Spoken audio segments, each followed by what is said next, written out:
Subscribe करें हमारे YouTube channel को और बेल आइकन को प्रेस करें हमारे लेटेस्ट वीडियोस को देखने के लिए।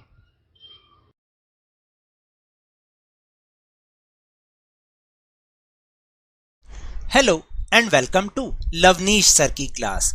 आज की ये शिक्षा निदेशालय राष्ट्रीय राजधानी क्षेत्र दिल्ली की वर्कशीट नंबर 3 जो कि कक्षा 7वीं के विद्यार्थियों के लिए यह ली गई है सामाजिक विज्ञान के भूगोल विषय से, और इसमें हम आज ग्लोब तथा मानचित्र दोनों के बारे में थोड़ी बहुत जानकारी प्राप्त करेंगे। यानी कि ग्लोब और मानचित्र होते क्या हैं, उनमें क्या अंतर होते हैं और क्या समानताएं होती हैं। तो चलिए बिना समय गवाए शुरुआत करते हैं मेरे साथ और समझने की कोशिश करते हैं। क्या आपने कभी सोचा है कि हमारी पृथ्वी कैसी है? गोल, चपटी या फिर तस्तरी की तरह? ऐसा बिल्कुल नहीं है। हमारी पृथ्वी, हम देखिए, हमें कई जगह पढ़ने को मिलता है कि हमारी पृथ्वी गोल है, लेकिन हमारी पृथ्वी पूरी तरीके से गोल नहीं है। आखिर कैसी है, चलिए जानते हैं मेरे साथ और समझने की कोशिश करते हैं। हमारी पृथ्वी पूरी तरह से गोल नहीं है। यह उत्तरी व दक्षिणी ध्रुवों पर थोड़ी सी चपटी तथा बीच में से थोड़ी उभरी हुई है। पृथ्वी के इस आकार को भू आभ कहा जाता है। क्या कहा जाता है? भू आभ, क्योंकि ये उत्तरी और दक्षिणी ध्रुवों पर थोड़ी चपटी और बीच में से उभरी हुई है।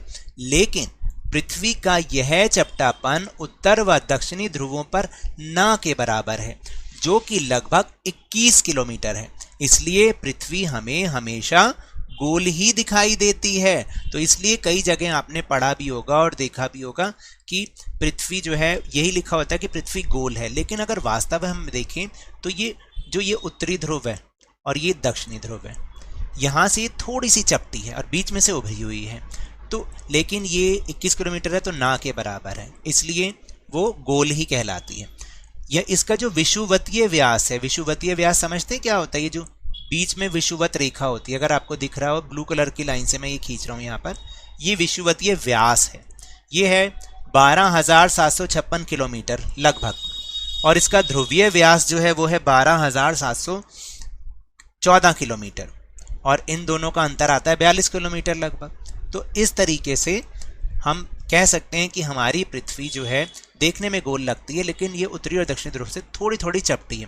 अगर आप ये इसको देखें, टूटी हुई रेखाएं पृथ्वी के वास्तविक आकार को दर्शाती हैं। वैसे तो इस तरीके से बनाया जाता है, ये जो लाइन है, लेकिन अगर आप बीच में ये जो रेखाएं देख रहे हैं, ये वाली रेखाएं, ये पृथ्वी के सही आकार को दिखा रही हैं। और ये जो बना रखा है, ये दिशाएं बना रखी हैं, ये उत्तर दिशा, ये दक्षिण दिशा, नीचे की तरफ सीधे हाथ की तरफ पूर्व दिशा, और उल्टे हाथ की तरफ यानी बाएं हाथ की तरफ पश्चिम दिशा। ये दिशाएं दिखा रखी हैं, ठीक है। इसके हिसाब से हम इसको देख सकते हैं। फिर इसके बाद है कि जो ग्लोब, अब हम बात करते हैं ग्लोब की। देखिए, ग्लोब आपने अपने स्कूल में ज़रूर देखा होगा, नहीं देखा हो तो कृपया उसकी आप YouTube पे से उसकी इमेजेस देख सकते हैं, गूगल पे आप उसकी इमेजेस देख सकते हैं, और अपने स्कूल में भी अगर आप मैम या सर से कहेंगे तो वो आपको ज़रूर दिखाएंगे जब आप स्कूल जाएंगे। तो ग्लोब जो है, क्या होता है? ग्लोब पृथ्वी का एक लघु रूप में वास्तविक प्रतिरूप है, यानी हूबहू वो पृथ्वी की नकल है, लेकिन छोटे रूप में। ग्लोब जो है वो पृथ्वी का एक नमूना है, उसकी नकल है, बिल्कुल वास्तविक रूप में है, लेकिन वो एक छोटे रूप में है। ग्लोब विभिन्न प्रकार के और आकार के हो सकते हैं, जैसे पॉकेट में रखने वाला ग्लोब, गुब्बारे वाला ग्लोब जो फुला के कहीं इधर उधर ले भी जा सकते हैं, और बहुत बड़े आकार के ग्लोब आदि। इसके अलावा ग्लोब पर देशों, महाद्वीपों तथा महासागरों को उनके सही आकार में दिखाया जाता है। ग्लोब पर यह सुविधा है कि हम उनको उनके सही आकार में दिखा पाएं। फिर इसके नीचे एक सुई भी लगी होती है, जिसको हम अक्ष कहते हैं। क्या कहते हैं? अक्ष। इसको ग्लोब सुई हिंदी में बोल दो। ग्लोब सुई के चारों ओर पृथ्वी की भांति पश्चिम से पूर्व की ओर इसको घुमाया भी जा सकता है। इसको हम घुमा सकते हैं जैसे कि पृथ्वी घूमती है। लेकिन आपको पता है, पृथ्वी वास्तव में किसी ऐसी सुई पर नहीं टिकी होती। वास्तव में ऐसी कोई सुई नहीं है, वो तो सिर्फ दिखाने के लिए है। यह अपने अक्ष पर चारों ओर घूमती है, जो कि एक काल्पनिक रेखा है। हमें लगता है कि एक वो काल्पनिक रेखा हमने मान लिया है कि वो उसका अक्ष है और उसी के चारों तरफ वो घूमती है। तो ये है ग्लोब, और ये जो मैंने आपको दिखाया ये था अक्ष, जिसके चारों तरफ पृथ्वी पश्चिम से पूर्व की ओर घूमती है। फिर इसी के साथ है गतिविधि नंबर 1, एक ग्लोब को ध्यानपूर्वक देखें और उसमें आपको क्या क्या दिखाई देता है उन्हें आपको लिखना है।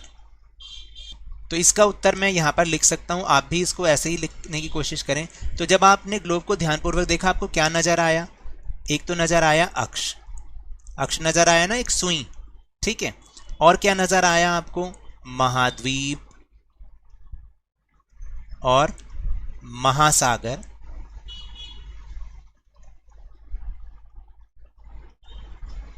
सही आकार में, सही आकार में,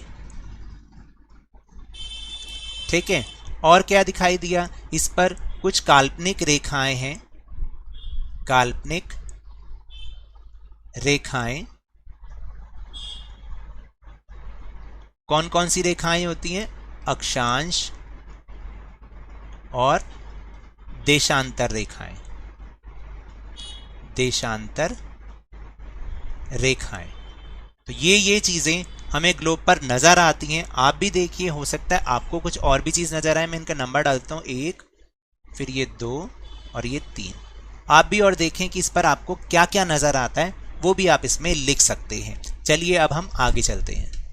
फिर इसके बाद है कि दिए हुए संकेतों से विभिन्न आधार पर पृथ्वी और ग्लोब में अंतर बताएं।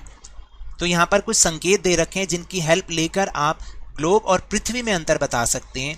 तो वो क्या क्या संकेत हैं वो आप यहाँ से पढ़ें। जैसे ग्रह जिस पर हम रहते हैं गोलाकार, कोई काल्पनिक रेखाएं नहीं है। लघु रूप में पृथ्वी का एक वास्तविक प्रतिरूप, काल्पनिक रेखाएं होती हैं। और भूभाग। तो इसके आधार पर हमें यहाँ पर इन दोनों के बीच में अंतर लिखना है। तो हमारा जो आधार है, पहला आधार है, तो देखिए जैसे अर्थ, पहले दोनों का अर्थ के बीच में हमें पृथ्वी और ग्लोब में अंतर लिखना है। तो अर्थ क्या है? पृथ्वी का अर्थ है ग्रह जिस पर हम रहते हैं, और ग्लोब में क्या आ जाएगा? इसका क्या अर्थ है? लघु रूप में, लघु रूप में पृथ्वी का एक वास्तविक प्रतिरूप। थोड़ी जगह कम है तो आप आराम से कॉपी में इसको लिखिएगा। फिर इसके बाद है आकार। पृथ्वी का आकार क्या है? अभी अभी हमने समझा था, उसको हम कहते हैं भू आभ, क्योंकि वो चपटी है ध्रुवों पर से और बीच में से उभरी हुई है। और इसका आकार क्या है? गोलाकार। ग्लोब का आकार कैसा होता है आप देखेंगे तो आप पाएंगे कि वो गोलाकार होता है। काल्पनिक रेखाओं के मामले में भाई पृथ्वी पर कोई काल्पनिक रेखाएं नहीं होती, कोई काल्पनिक रेखाएं नहीं होती, ठीक है। और जबकि ग्लोब पर काल्पनिक रेखाएं होती हैं। अगर आप देखेंगे ना आपको पता चलेगा।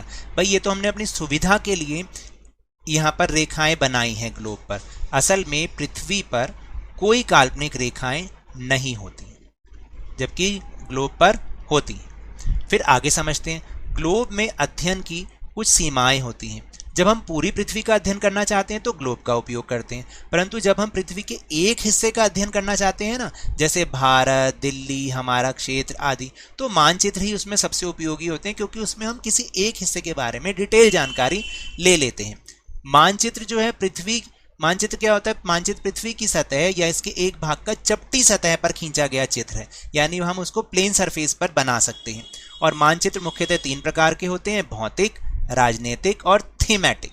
3 तरीके के मानचित्र होते हैं। भौतिक जिसमें सिर्फ बाहरी सीमा होती है, आंतरिक सीमाएं नहीं होती। राजनीतिक में आंतरिक सीमाएं भी होती हैं। और थीमेटिक जैसे किसी थीम पर कि भारत की वर्षा का कोई मानचित्र बनाएं या फिर भारत की जनसंख्या वितरण पर बनाएं, उसको हम थीमेटिक कहते हैं। फिर इसके बाद है गतिविधि नंबर 2, ग्लोब तथा मानचित्र में समानताएं एवं अंतर बताइए। तो चलिए देखते हैं उसकी समानताएं और।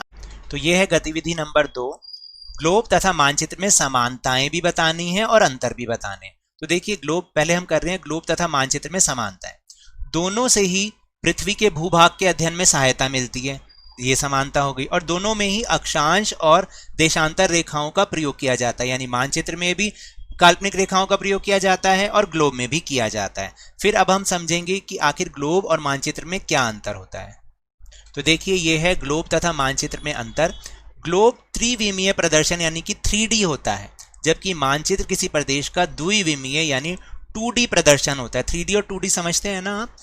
फिर दूसरा है, मानचित्र के द्वारा आप आसानी से किसी भी प्रदेश की जानकारी प्राप्त कर सकते हैं, जबकि ग्लोब से ये चीज़ थोड़ा मुश्किल हो जाता है। और तीसरा, मानचित्र में ज़्यादा डिटेल होती है, जैसे सीमाएं, रेल मार्ग, जलवायु, दिशाएं, अक्षांश, देशांतर आदि, जबकि ये सब चीज़ें ग्लोब में नहीं होती हैं। मतलब आपको बिल्कुल सीमाएं देखनी हो, रेल मार्ग देखने हो, तो ये चीज़ें आपको नहीं मिल पाएंगी। तो ये तो थी आज की वर्कशीट। अगर मेरे इस तरह समझाने से आपको थोड़ा सा भी समझ में आया तो इस चैनल को ज़्यादा से ज़्यादा लाइक कीजिए, शेयर कीजिए और सब्सक्राइब कीजिए, और जल्दी से जल्दी से 50K यानी 50,000 तक पहुंचा दीजिए। और याद रखिएगा, कोरोना वायरस तो अभी भी फैल रहा है, इसलिए जब भी बाहर जाएं मास्क अवश्य लगा के जाएं, और जब भी आपकी बारी आए इसका टीकाकरण अवश्य कराएं, क्योंकि कोरोना को हराना है और ज़िंदगी को एक बार फिर से सुहाना बनाना है। इसी उम्मीद के साथ बहुत बहुत धन्यवाद।